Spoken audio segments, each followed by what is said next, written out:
watching the whole My Brunch podcast, hosted all the way from Sri Lanka. I am Shavi and I love talking about many things, starting from the life hustle to the biggest insecurities that all of us have. Do you need that Sunday morning coffee or tea with a strong brew? Then this is the right place for you. Stay tuned.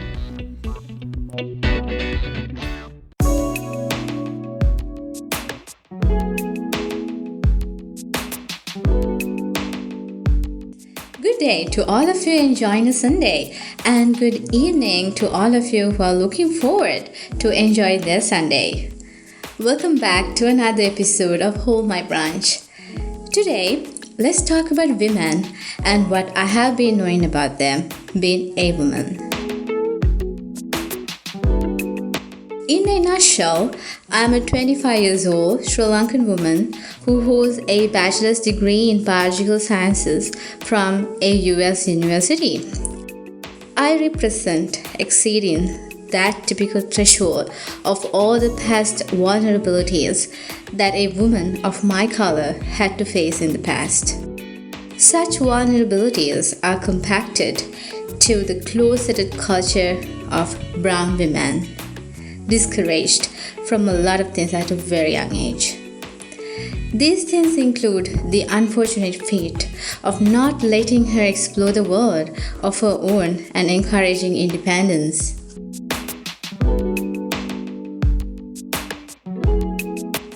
Nowadays, I'm happy things are changing for good. More opportunities have been opening up for women.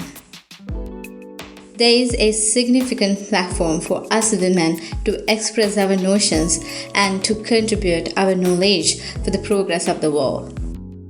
However, the pathway a woman follows to achieve her goals is quite a different one, especially if she doesn't have sufficient motivation from the society.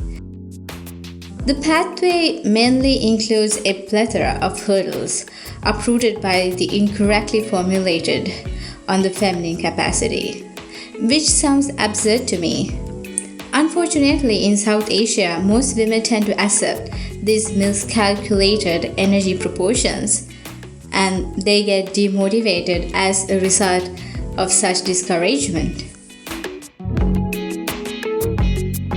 In order to understand the view from a feminine lens, I would like to form three bubbles, which is basically represented by the life experience I have had as a woman.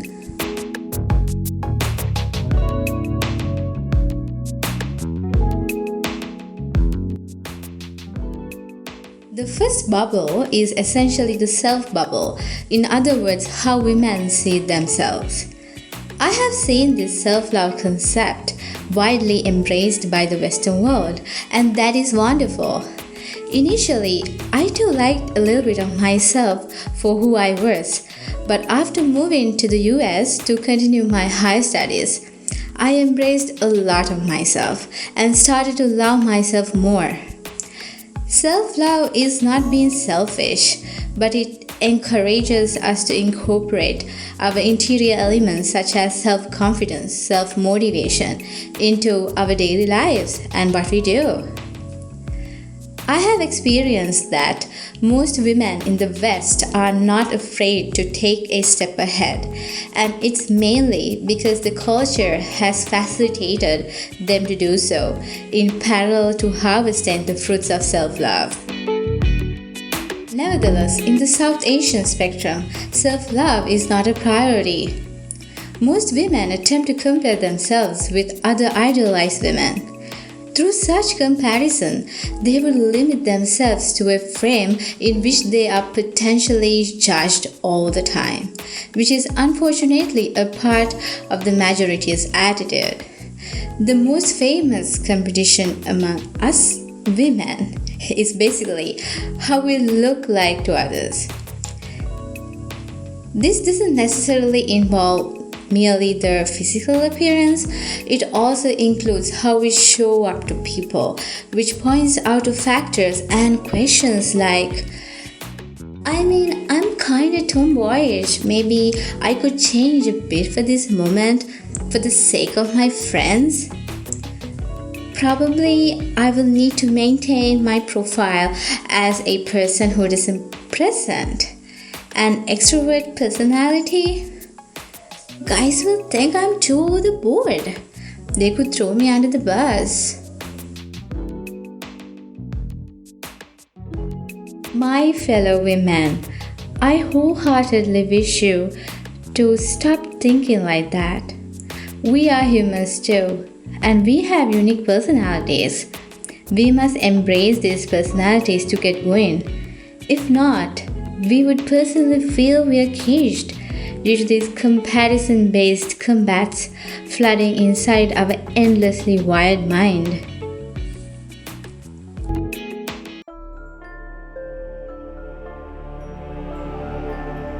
Here comes the second bubble, also known as how women see other women. This is something that I have a ton of stories in. Regardless of the person's identity, helping each other makes sense, especially during a globally confused time like right now. However, when another fellow woman sees another woman struggling to get her life figured out, that woman who is observing that situation must be a dynamic component in supporting other one. Once again, studying in a STEM background in the United States, I have seen this mutual support among women, and it has been a quite of an outstanding process, and I'm grateful of such an exposure.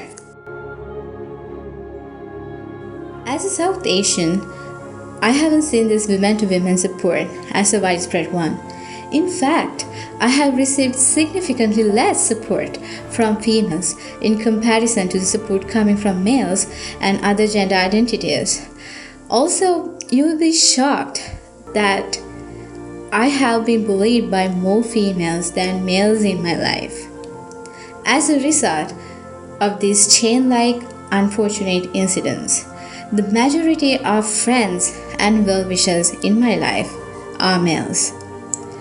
I'm always team women because I have constantly experienced on breaking cultural barriers coming from a South Asian cultural context. Through such a gain, I am always out there helping other women to get more support and help them reach a better place than myself. Womanhood is beautiful. It has an inherent nature of caring, spreading love, leading others towards compassion, nurturing, supporting, providing positive thoughts, and many more amazing things. In that way, why don't we implement the real principles of womanhood to our real lives and help other women to figure out their lives as well? As women, first, we must encourage equality and equity among us. And trust me, that means a lot. Starting from a minute point, which is appreciating other women. It never hurts to appreciate the efforts of other women doing their level best on achieving a goal. Because it takes a few heartfelt sentences, which is realistically similar to a warm hug. In 2005, a research study has been conducted in the University of Illinois at Chicago on how the self-efficacy plays a mediating role on boosting entrepreneurial ideas. And it has discovered that self-efficacy levels have directly affected to bring out low entrepreneurial career intentions of women. So, my friends, especially ladies, whenever you see your girlfriend is going on for a good venture, please wish and support her from mind and heart. Sometimes an honest appreciation drives her all the way.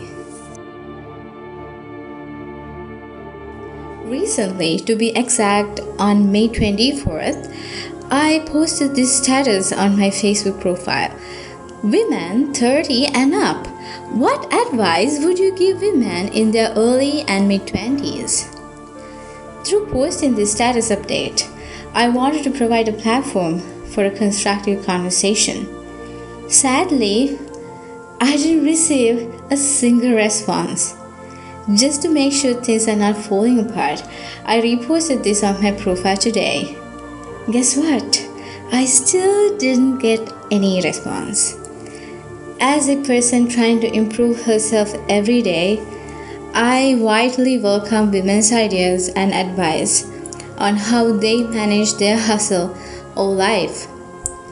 I mean, you don't want to be perfect, but even if you get your work done within a day, following a plan, that itself accomplishes something great. Therefore, I would be more than happy to see and learn how other women willingly share on how they accomplished that tiny bit.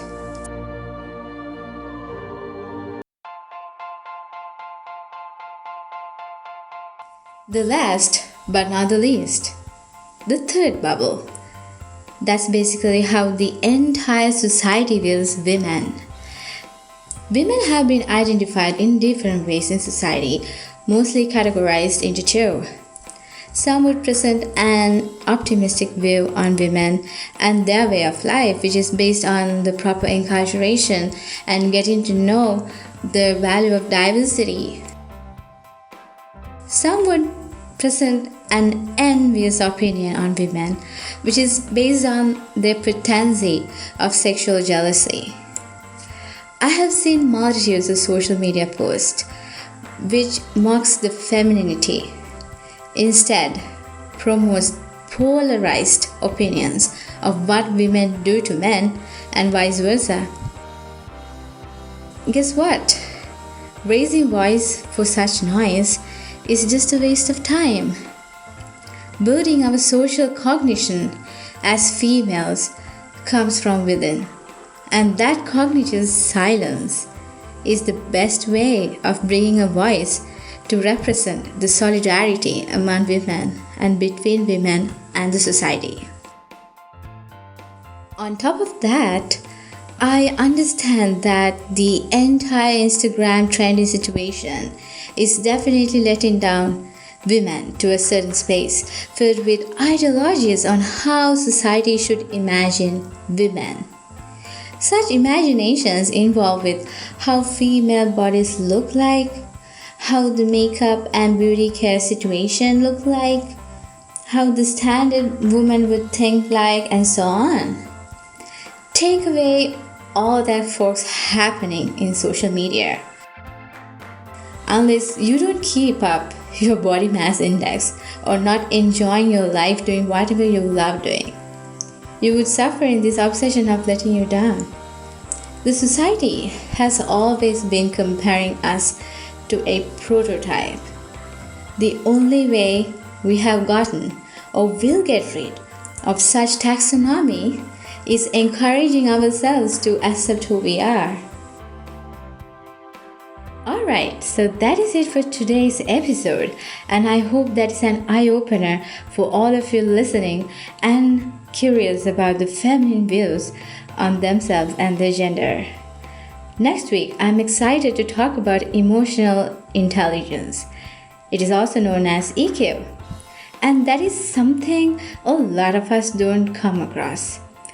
We all focus on our IQ, which is the intelligent quotient, but we totally miss out on EQ, which is emotional intelligence, also known as emotional quotient. So it's time to sign off, and I hope you have a great week ahead. See you next week with EQ. Till then, goodbye.